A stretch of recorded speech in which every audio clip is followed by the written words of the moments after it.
I am Evelyn Hayes, 63 years old, and tonight I walked into the grand ballroom of the Lexington Hotel for my son's wedding. The chandeliers glistened like frozen stars above me, the air thick with perfume and champagne, and I felt both proud and strangely out of place. My navy dress, chosen with care, was not new. It was the same one I wore years ago when my late husband took me to his company's retirement banquet. He used to say the color made my eyes look brighter, and I could almost hear his voice teasing me as I pinned on my simple pearl earrings before leaving the house. The guests shimmered in sequins and satin, their laughter rising above the string quartet. I kept my chin high, though I noticed the way some eyes slid over me, judging, measuring. Still, none of that mattered the moment I saw my son, Michael, standing near the altar in his black tuxedo. He looked tall and strong, his face lit with nervous happiness. My chest swelled with pride. I raised him alone after his father passed, and seeing him here tonight felt like proof that every long night, every sacrifice, had been worth it.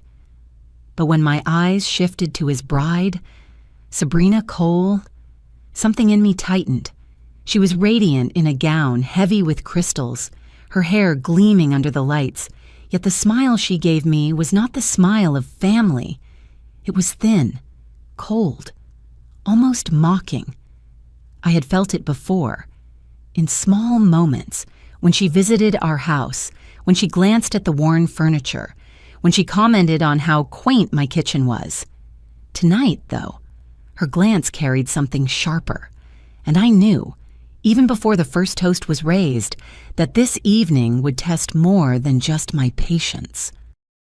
I settled into my seat near the front, close enough to see the stage where the band played softly, but far enough from the bridal table to feel invisible. The linen smelled faintly of starch, and the silverware gleamed under the candlelight. Across from me sat two of Michael's old college friends. They recognized me instantly, rising to greet me with warm hugs. For a few minutes, I felt wrapped in their stories, laughing gently as they recalled late-night study sessions and pranks from their dorm days. It felt good to hear about those years I only knew from Michael's hurried phone calls, years when I worried if he was eating well, if he was sleeping enough. Yet, even as I smiled, I couldn't shake the edge of unease. Around me, women in designer gowns adjusted diamond bracelets and compared handbags. Their voices carried the casual confidence of people who never had to wonder how to pay the mortgage. My dress, though neat, felt like a whisper among their glittering shouts. Then Sabrina appeared. She glided past the tables, pausing to lean toward a group of women near me. Her laughter rang high, and when her eyes flicked in my direction, I saw the faint smirk she tried to disguise. "Evelyn, you look comfortable," she said finally, loud enough for her circle to hear. The women chuckled politely, though some glanced at me with pity. I felt the sting of her words, but I answered evenly. Comfort has its own kind of elegance. My voice was steady, though my palms pressed against my lap to hide their tremor. Sabrina tilted her head, as if examining me. "Well, I suppose tradition has its charm." She moved on, her perfume lingering, leaving me to absorb the weight of her dismissal. I sat back, forcing a smile, but deep inside, a shadow of dread began to grow. Something told me that Sabrina's remark was only the beginning. The dinner service had just begun. Waiters moved gracefully between tables, balancing trays of roasted chicken, asparagus, and glasses of red wine that glowed like garnets in the candlelight. I was speaking quietly with one of Michael's professors, enjoying his warm praise of my son, when the sudden hush of nearby voices made me glance up. Sabrina was approaching, a glass of red wine in her hand. Her smile stretched wide, but her eyes carried that same sharpness I had seen earlier. She stopped at my table, tilting the glass slightly as though she were about to toast. "To family," she said, her tone bright but laced with something cruel. Before I could respond, she stumbled forward with a theatrical gasp. The deep crimson liquid poured across my chest and lap, soaking into the navy fabric of my dress. The shock was immediate, like ice against my skin, and the room erupted in gasps. "Oh dear, how clumsy of me!" Sabrina exclaimed, her hand covering her mouth in mock dismay. Her voice, though, betrayed a cruel amusement. A beat later, she laughed, sharp and high. "At least the red matches your thrifty gown." A ripple of uneasy laughter spread through the nearest tables. Some guests looked down at their plates, unwilling to meet my eyes. Others whispered behind their hands. I froze, staring at the stain blooming across my dress, spreading like fire. My hands trembled as I dabbed at it with a napkin. Though I knew the fabric was ruined, the pearls at my ears suddenly felt heavier, as if even they bore witness to my humiliation. My eyes flicked to Michael. He stood across the room, his face pale, his fists clenched, but he didn't move. He looked torn, trapped between his mother and his bride. I lifted my chin, willing myself not to break. If Sabrina wanted to see me crumble, she would not have that satisfaction. But the silence pressing down on me was almost unbearable, and I sensed the night had only just begun its cruel turn. The ballroom had gone still, the music faltering as though the violinists themselves were holding their breath. I sat rigid in my chair, wine dripping from the hem of my dress onto the polished floor. Sabrina's smirk lingered. Her chin lifted proudly as if she had won something precious. My throat tightened, but before I could form a single word, the scrape of a chair broke the silence. A man rose from a nearby table. His hair was silver at the temples, his suit dark and perfectly pressed, his expression calm but resolute. Richard Bennett, my attorney, my friend for more than 20 years, stood tall, his voice carrying without strain. "That is enough," he said. Every head turned. Even the waiters in the doorway froze. Sabrina's smile faltered, then hardened as she placed one hand on her hip. "And who exactly are you?" she asked, her tone mocking. "Her knight in shining armor?" Richard didn't blink. "I am her counsel," he replied evenly, "and I have known Mrs. Hayes longer than you've known the man standing at that altar." His hand gestured subtly toward Michael, who stood frozen, his eyes wide. Whispers rippled through the guests, curiosity rising like smoke. Sabrina forced a laugh. "Counsel, please. This is the Lexington Hotel, not her living room. She doesn't own the place." Richard's gaze sharpened. "That is where you're mistaken." He reached inside his jacket, pulling out a slim leather folder. "This building exists because of her. The Hayes and Partners Group, which owns this property and 3 more in the city, bears her name, Evelyn Hayes. She chose not to flaunt it, but make no mistake. This celebration is happening here tonight because of her." A collective gasp moved across the ballroom. Chairs creaked as people leaned forward, eyes darting between me and Sabrina. Her face paled, the arrogance slipping for just a moment. "No," she stammered. "You're lying. This is some kind of act." But the weight in Richard's voice told everyone it was not. And for the first time that evening, the tide in the room began to shift. Before Sabrina could gather another word, a familiar figure emerged from the side of the ballroom. Mr. Alvarez, the hotel's general manager, walked forward with quiet authority. His crisp black suit and steady demeanor carried more weight than any speech. He stopped near our table and inclined his head respectfully toward me. "Mrs. Hayes," he said, his voice clear enough for everyone to hear. "Please allow me to apologize for this incident. We have a shawl prepared in the bridal suite if you wish to change, and our boutique is ready to provide a replacement gown. And," he paused, looking directly at Sabrina, I must confirm that Mr. Bennett speaks the truth.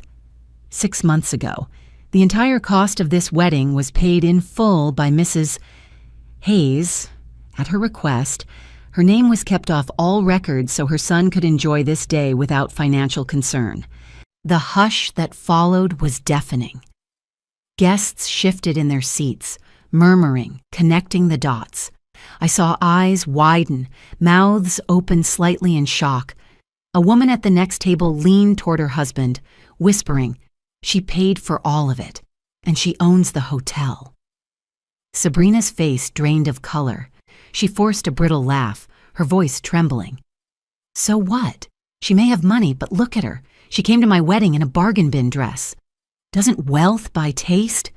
Gasps broke out. A bridesmaid lowered her eyes, ashamed. The best man tugged nervously at his tie. I sat quietly, my ruined dress clinging to me, but my dignity intact. I did not need to answer her jab. The room itself had already judged her. Mr. Alvarez turned his gaze back to me, his tone respectful. "Mrs.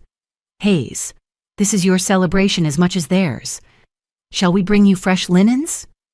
I nodded softly, grateful for his grace. And as I dabbed at the wine with a towel he offered, I felt the power in the room tilt. Sabrina had tried to humiliate me, but it was her cruelty that now lay exposed. Richard didn't raise his voice, yet every word seemed to echo through the cavernous room.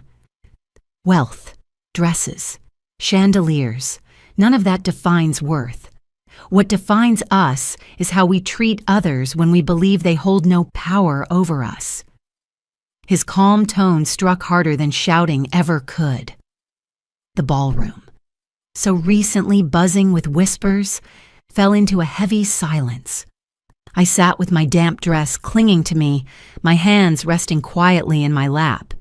For the first time that evening, I no longer felt small.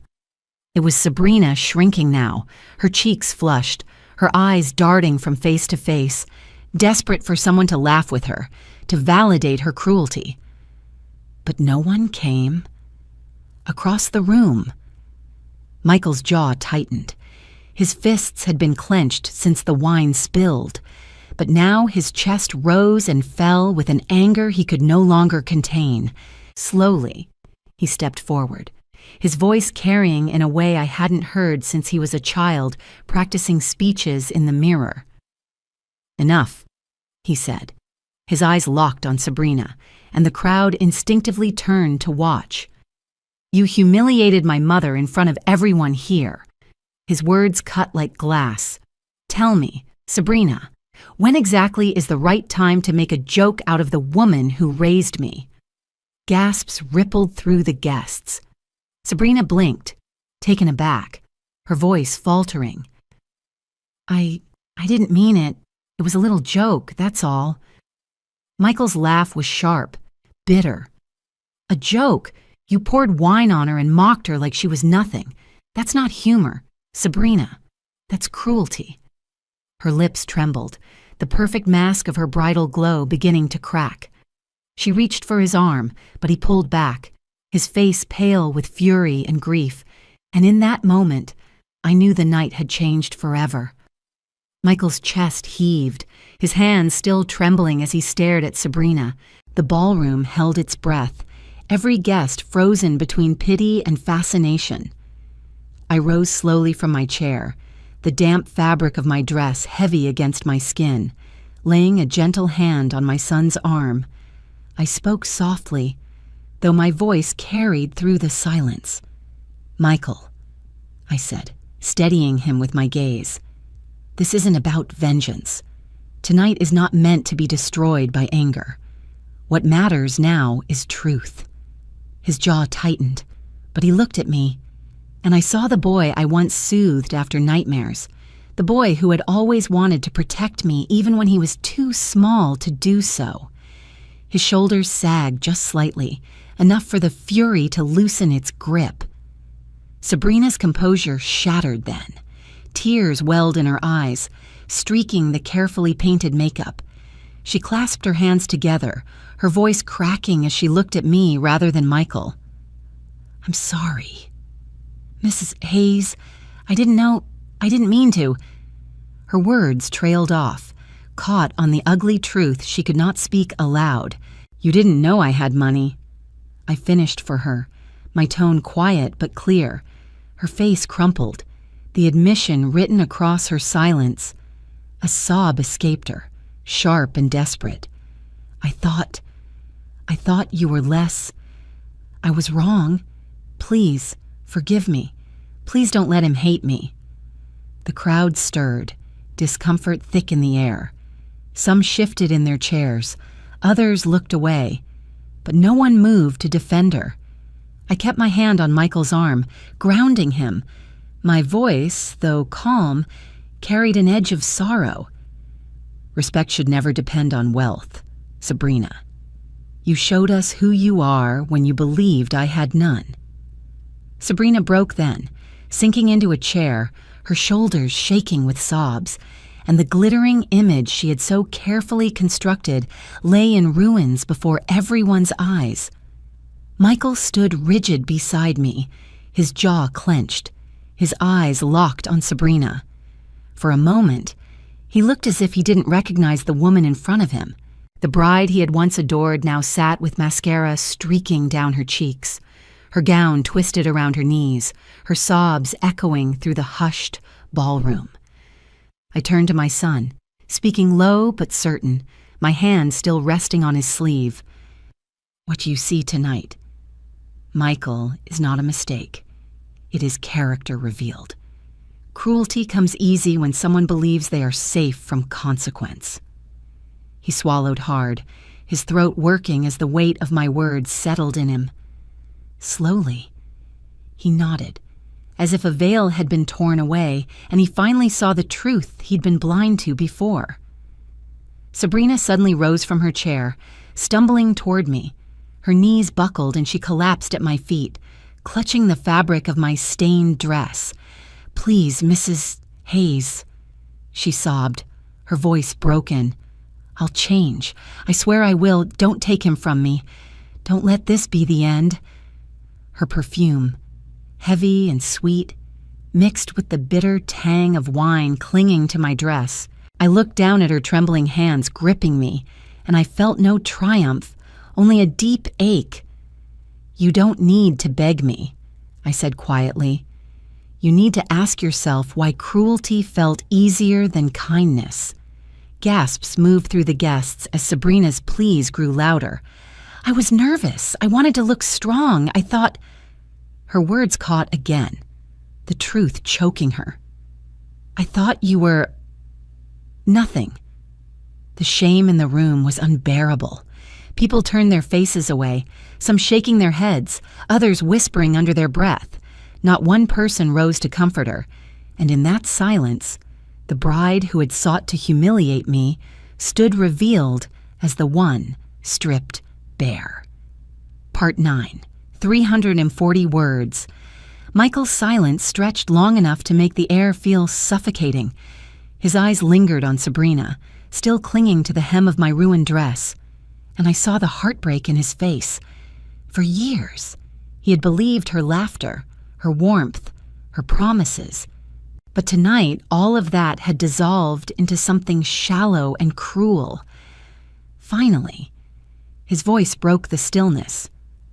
"No," he said firmly, his tone carrying across the ballroom. "We can't continue. Not like this." A gasp rippled through the crowd. Chairs shifted, people leaned forward. Sabrina's head snapped up, her face streaked with tears. "What do you mean?" she whispered, her voice trembling. "Michael, please, don't do this. It was just a mistake. Don't end our wedding like this." Michael's expression hardened. "You didn't just spill wine," he said, his voice rough with disappointment. "You spilled every ounce of respect I thought you had for my family, for my mother." Sabrina reached for him, her hands shaking. "I'll apologize. I'll do anything. Please, just give me another chance." But Michael stepped back, his jaw set. You wanted to look powerful, and you thought tearing her down would make you shine. That isn't a mistake. Sabrina, that's who you are. The words landed heavy, undeniable. Around us, guests whispered. A woman near the back murmured, "Poor Michael," while another shook her head. Slowly, one by one, chairs scraped back as guests rose and drifted toward the doors. The great celebration dissolved into scattered footsteps and hushed voices. The band quietly set down their instruments, their music silenced. The officiant closed his book, his eyes downcast. Even the hotel staff moved with caution, as if afraid to stir the air. Sabrina's sobs turned frantic. "Don't leave me, don't humiliate me like this," she cried. But Michael's eyes had already turned from her. The decision was written in the quiet strength of his stance. And nothing she said could change it. Michael turned from Sabrina and walked toward me. His face was pale, his eyes glassy, his shoulders trembling as if the weight of the night had finally broken through. Without hesitation, he wrapped his arms around me, burying his face against my shoulder like he had when he was a boy. "I'm sorry, Mom," he whispered. His voice cracked with guilt. "I should have stood up sooner. I should have protected you." I held him close, my hand smoothing the back of his head the way I had so many times before. "You saw the truth when it mattered," I told him softly. "That's enough." Tears welled in his eyes, but as he pulled back, I saw clarity there too. He nodded, a slow acceptance settling into him. Around us, the ballroom emptied.